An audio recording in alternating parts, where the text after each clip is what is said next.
Hey, Alter Everything listeners. We know that turning raw data into insights can be time consuming and challenging. But we've got good news for you. Alteryx can transform your analytics. Alteryx drives positive business outcomes by enabling fast, data driven decisions. And you can try out our products today. Start your 30-day free trial of Alteryx Desktop or the Analytics Cloud platform at alteryx.com/altereverything.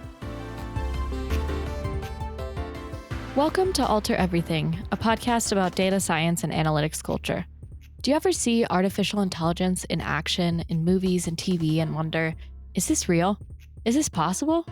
Could we see technology like this in the near future? Or do we already actually have it working behind the scenes?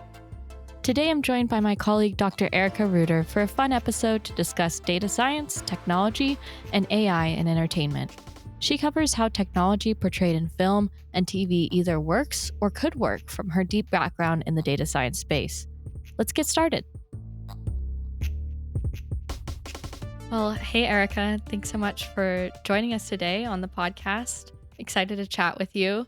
I'd love to get a little introduction from you of who you are and your background, what brought you to Alteryx. Sure. Hi, Megan. Good to talk to you again. My name is Erica Reuter. I manage our public sector solution engineering team. So my team helps technically with our government clients and our education clients, both K through 12 and universities. I was a law enforcement analyst. I managed an intel unit and was asked to do some predictive analytics, which I knew nothing about at the time. So I sort of learned how to do that from my job and had some mild success and got recruited into the tech world to teach other analysts and law enforcement agencies how to do that. And that brought me here to Alteryx, which is the best place to be. Awesome. Well, I'm excited to talk today about AI and entertainment. Super fun episode. AI is obviously a pretty hot topic now in industry, but it's been around for a while and it's made a lot of appearances in pop culture and entertainment. So, before we dive into some examples of that, I'd love to hear how you would define AI or artificial intelligence. Yeah, isn't it funny? Did you take stats in college or high school I or did, yeah. I love what'd you think? stats. You liked it really? I did. I know. One of the rare one. Everybody else in my class complains so much. Oh gosh, yeah, like, I hated stats, and if you told me that I I would know. be doing this for a living, I would have been like, "Shut up, no way." So it's all based on statistics and pattern recognition. You hear the term machine learning, which is where a computer can determine an answer without being programmed with that answer. And the example I like to give of machine learning is our credit scores. Back in the day, all of the banks needed to figure out who's going to pay their loans back on time. They needed a system for that because they kept extending credit to people that were not paying. So what they did was threw all of this data at the computer of everyone who's ever applied for a loan, and some paid them back, some didn't pay them back on time. And the computer said, "Okay, I'm seeing a pattern. I'm able to build a model around what someone who pays their loan back on time looks like." And they have a low income to debt ratio, and they only use 25% less of their cards and X number of inquiries. So it builds this model. It learned from that pattern of people and it compares each one of us to that model to say, okay, Erica, she's got a low income to debt ratio and her credit utilization is good, but maybe she has a few too many inquiries according to our model. So she's not 100% of a fit to this profile of someone who will pay their loan back on time, but maybe she's like a Mhm. 90% fit. So we're going to say she's 90% likely to pay her loan back on time. So that's the machine learning part, right? And that's the statistics that we all love from school. And then comes AI, which is where, okay, that's the brain. That's how I start to logically think about things and understand what's going to happen. Now, AI says, great, I'm going to impersonate a human and do something, apply some sort of action automatically. So in your car, you have like lane detection that says, oh, you're about to crash based on the way you're driving. You're about to have a crash. And then AI says, I'm going to hit the brakes for you. I'm impersonating a human and I'm going to push the brakes. So that's what AI is, right? It's taking that information, that pattern recognition, figuring out what's going to happen next, and doing something about it on your behalf. Yeah, that's a great example and helpful to frame all of that working together, machine learning and how that is encompassed in AI. That's great. Thanks. I'd love to get into some examples of where you've seen AI in TV shows and movies and entertainment. And I think it'd be fun to break down what's really possible, what we could build with tech we have today and what that could look like. I love television. I know a lot of people say, "I don't like TV, I'm an intellectual." Like, if I could be a professional couch potato, I would absolutely do that. Do you watch a lot of TV? I do watch a decent amount, yeah. Okay. Have you seen a lot of AI and things, or is it kind of one of those things where you're not even really noticing anymore?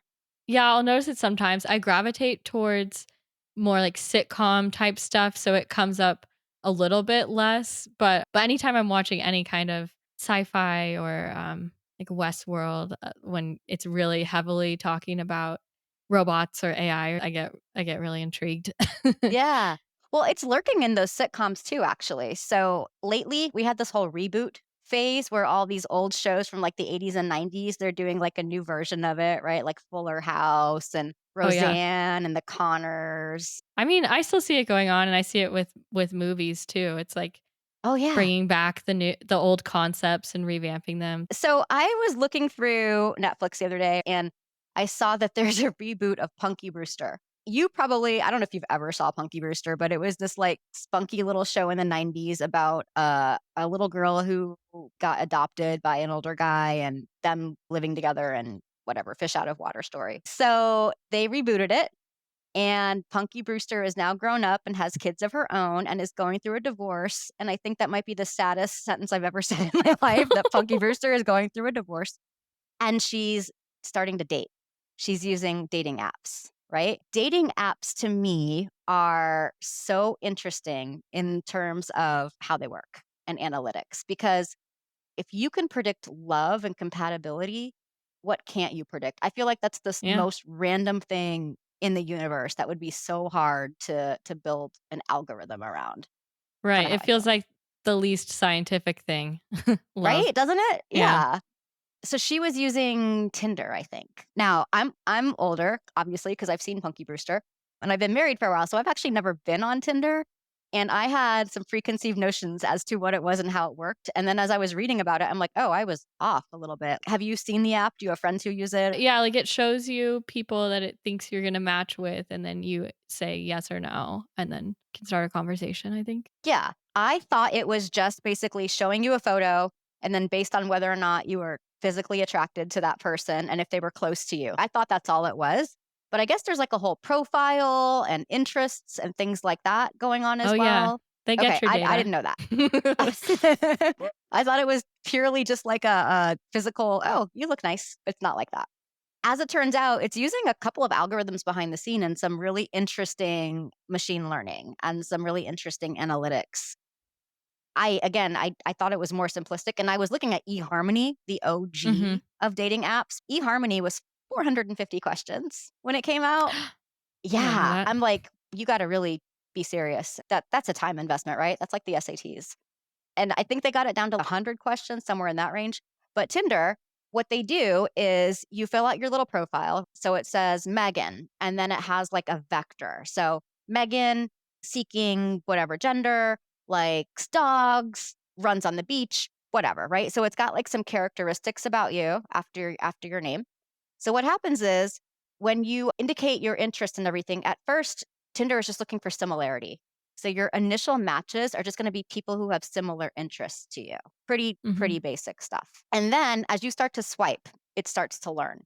And this is the machine learning part and the feedback part. Like, oh, I'm learning. I'm learning what she actually likes and what she's really interested in. It starts to build a pattern on the things that you're swiping on, right? Like, oh, she's swiping a lot on people that ride horses. Like that wasn't in her profile, but it seems like it might be important because it keeps coming up in her pics. They also analyze the photo and they break down the photo and they're like, oh, she's swiping a lot on people with brown hair or different characteristics seem to be. And then as time goes on, your matches get more and more curated based on your swiping pattern. So as they're going through and they're refining your likes and your dislikes, one thing that I think is super interesting about dating apps specifically is this idea of cognitive dissonance. What research has found over and over is that people will say they want one thing, and then as you look at who they're actually picking and selecting, that is totally not what they're going for. They want to think they want something, but it's not really true.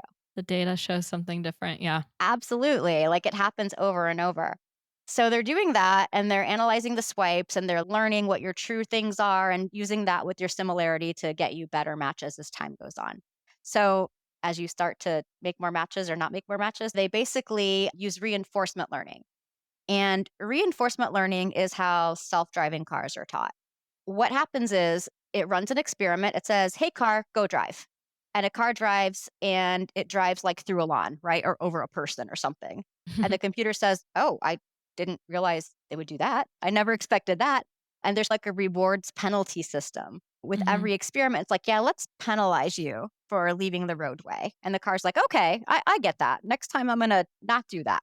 And let's reward you for actually stopping at the stop sign, right?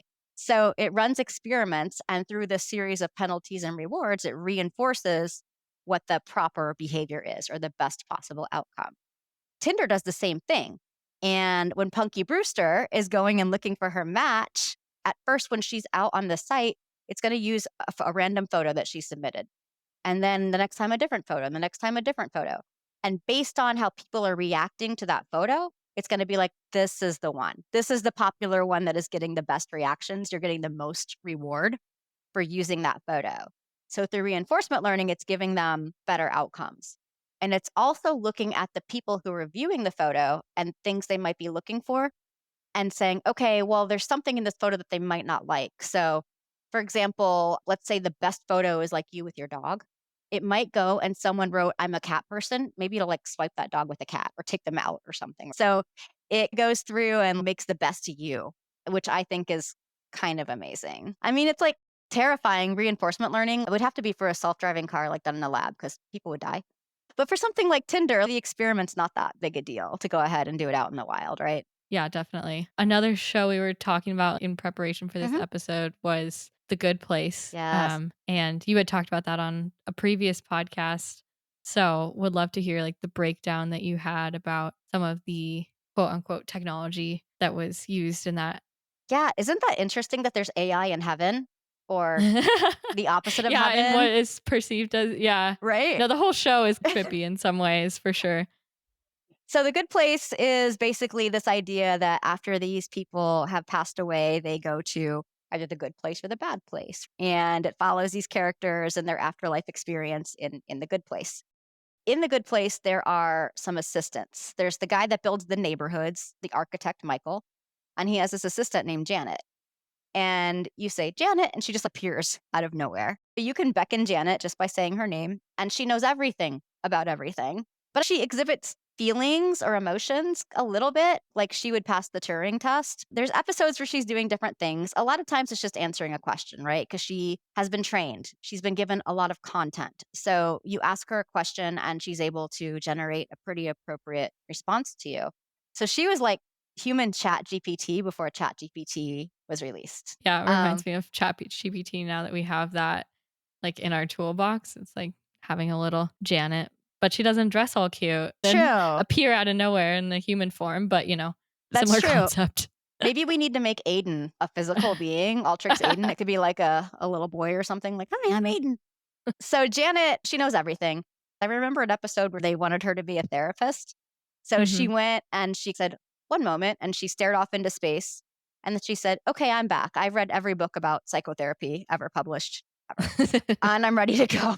So she basically trained herself. She learned like a human and she was ready to carry out that job of a human. The way that I think Janet was working is she's impersonating a human. She's like a human brain. I think it's a neural net of some sort, right?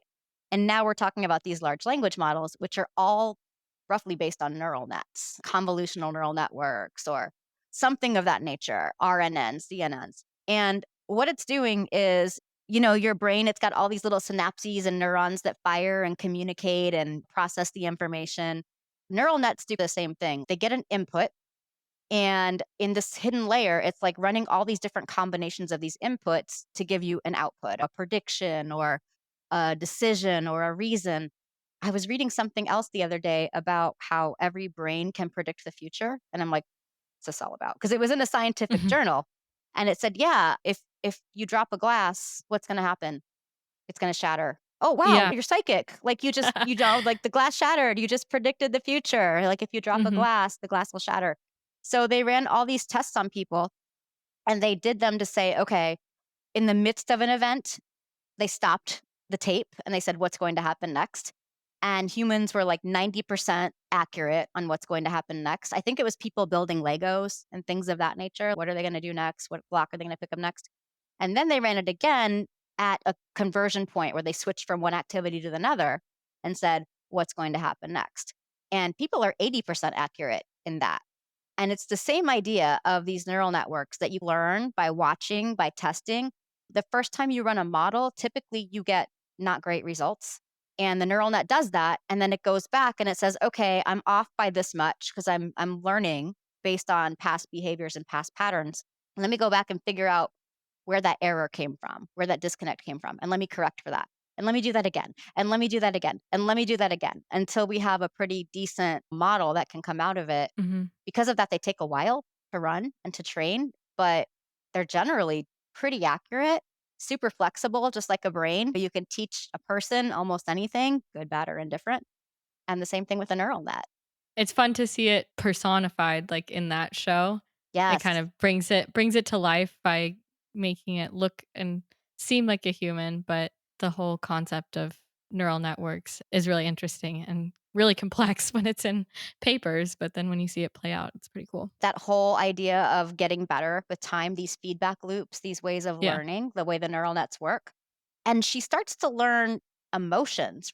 I remember she would been annoyed, she's been Yeah. angry, she's been, like, happy. She found that guy Derek, and she created her own husband.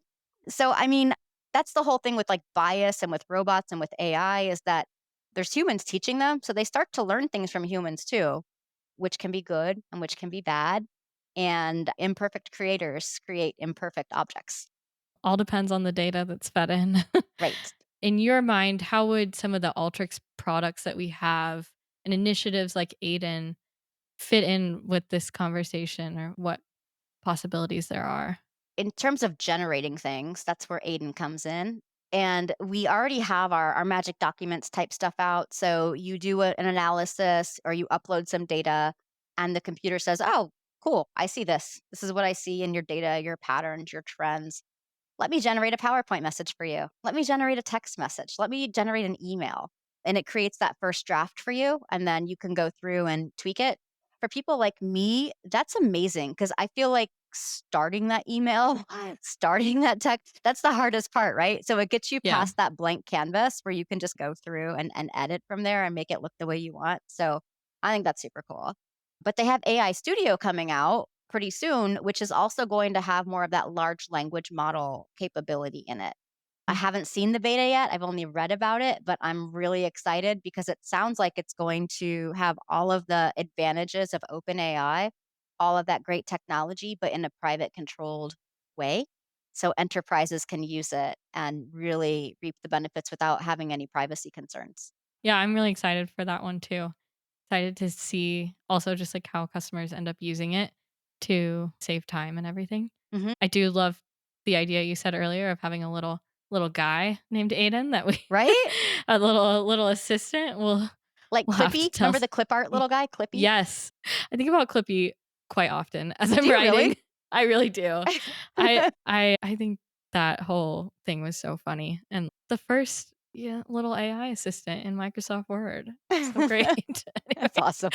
it's One of very my random. customers is a medical school, and they were saying they wanna use it to go through and test procedures and make sure people were following SOPs and, like, they could type Mm, something in about, "I need to dispense this medication, is this correct?" And it can give them some recommendations and just double check everything, and that's very cool. That's a great idea. yeah. So I'm curious, kind of back to the AI and entertainment that we've been talking about. Curious if you've ever seen AI represented in ways that made you nervous about future possibilities? Oh my gosh, hello, Black Mirror. Yeah. Did you watch Black Mirror? Yeah, Black Mirror is what came to my mind first, Oh for my gosh. sure. Did you have a webcam cover for the longest time after watching Black Mirror? Because I went out and I bought like a microphone blocker and a webcam That's cover. right. There were a lot that kind of made me think about technology ethics. There was one with military technology where they had this kind of augmented reality and saw things through a technology lens and didn't realize there was stuff being edited and it was being framed in a different way by the government. And that got really, really scary and confusing. So that definitely was like, okay, when you're working for an organization and they're using AI in ways that you don't realize, I feel like that show made me think about some of the negative things that could happen in that case. Yeah, absolutely. Like dehumanizing the subject, right? That's pretty terrible. And I remember the one that stuck with me was The Grain, which appeared in a few episodes, which was like the little memory chip Oh, that was in mhm. everyone's head. And you could rewind or view their memories, replay things, which would be super handy. But it got abused in Black Mirror, from what I remember. And things were leaked. And it was a little too over the line when you can't control and protect your own mind and what Yeah. people can see and what they can do. And also remember someone bringing back, like, their fiance from the dead, almost cloning and reimplanting the thoughts, but all kinds of really interesting ethical issues that Yeah. were raised by that show. Data privacy makes you think about that too. Oof. In the new series, in the new episodes, the first show is something called Joan is Awful, and basically what they did is they took someone and through all the cameras and everything in the world, your life is pretty much documented, right? Like, we all have a really good digital footprint. They streamed her life every night. As the day closed, her events of the day were streamed as a television show and edited and only showing, like, a certain side of her.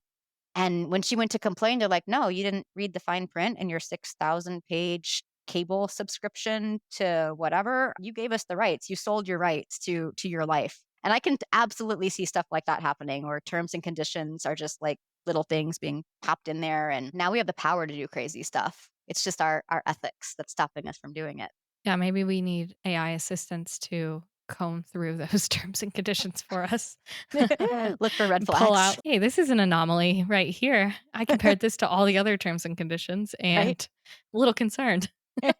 Some sort of little AI lawyer that we'll Yeah. call, I don't know, like Lila or something like that to go with Aiden. Perfect. Well, then on the flip side, have you seen AI represented in entertainment that made you excited about future possibilities? I know there's been a lot of things where they talk about possibilities of medicine and prolonging life and doing crazy, amazing things there. Oh, what was that movie with Matt Damon in it?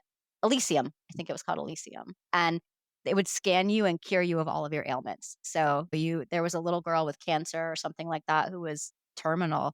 And then, psh, all right, you're good now. Like, we took it all out. We scanned it. We fixed your body. We repaired your cells. That's amazing. With the intersection between technology and DNA, and the steps that are being taken there, depending on your perspective, like, could be life-saving for a lot of people. Yeah, and I think earlier we were talking about even entertainment content created by AI. Mhm. Oh, You yeah. mentioned this screenplay called Sunscreen. Oh my gosh, yeah, Sunspring. And it was an awkward you got the point of what the scenes were, but it was, like, didn't make any sense. It was like you, I do." Like, they were talking like that. But it's I mean, it's impressive that there even was a screenplay written by AI, I guess. It'll just continue to evolve. We've talked about that in some other episodes as well, Yeah, there's like, some good music coming out with AI too. Girls Who Code teaches the girls how to create songs and be a DJ with AI, and it's so neat. "Oh, that's really fun." Yeah.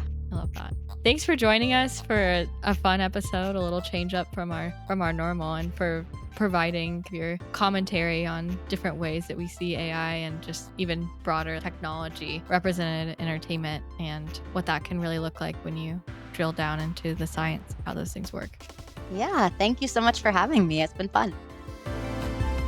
Thanks for listening. To check out topics mentioned in this episode, head over to our show notes on community.alteryx.com/podcast.